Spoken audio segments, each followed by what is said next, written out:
연립방 정식의 활용 파트 살펴보도록 할게요. 자, 먼저 문제를 푸는 순서는 미지수를 정하는 게 첫 번째이죠. 그래서 첫 번째 미지수를 정할 건데 그때는 x랑 y 두 개의 미지수를 정해 주셔야 되고요. 그 다음 연립방 정식을 세울 때는 당연히 미지수가 두 개인 1차 방정식 두 개를 연립해서 나타내 주셔야 됩니다.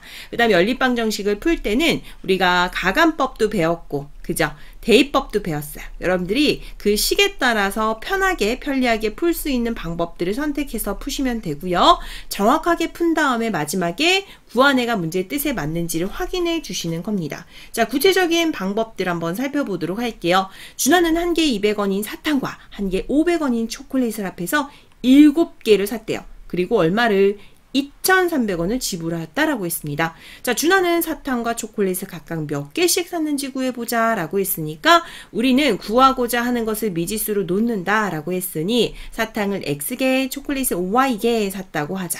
자, 미지수 정했습니다. X랑 Y가 정해졌고요.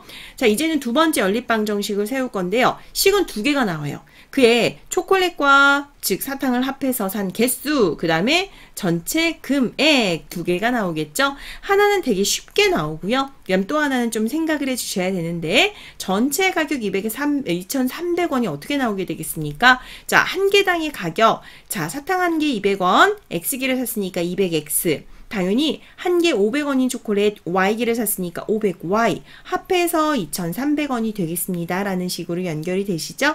자, 연립방 정식을 풀면 되고요. 풀었을 때 나온 그 해 다시 한번 확인하는 과정도 있습니다. 그래서 문제의 구한해의 뜻에 맞는지를 확인해 주시고 정답을 체크해 주시면 되겠습니다.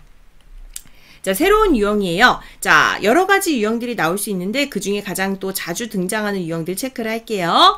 자연수에 대한 문제가 나왔을 때 주의할 사항, 첨수에 즉 10의 자리 숫자를 x, 1의 자리 숫자를 y라고 표현을 했을 때는요. 처음수의 10의 자리 숫자와 1의 자리 숫자의 자리를 바꾸면 만약에 처음수를 그 전개에 있는 식으로 표현해 주셔야 되죠. 전체 수로. 10x 플러스 y로 났다면 바꾼 수는 10y 플러스 x 이렇게 놓으셔야 돼요.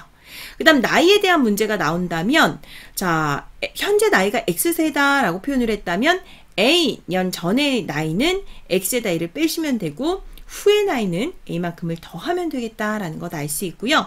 중요한 것, 자, 증가감소에 대한 문제가 나왔다면 X에서 A% 증가했으니까 증가량은 X 곱하기 100분의 A입니다. 자, 전체량은 어떻게 되는 거죠?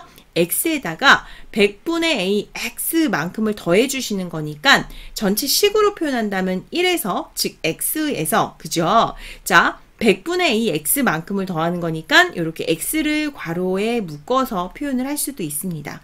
감소는 마찬가지로 1에서 100분의 B만큼을 빼서 X를 곱해 주셔도 되는 거죠. 자, 그 다음 일에 대한 문제도 여러분들이 잘 기억해 주셔야 될 부분이 있어요.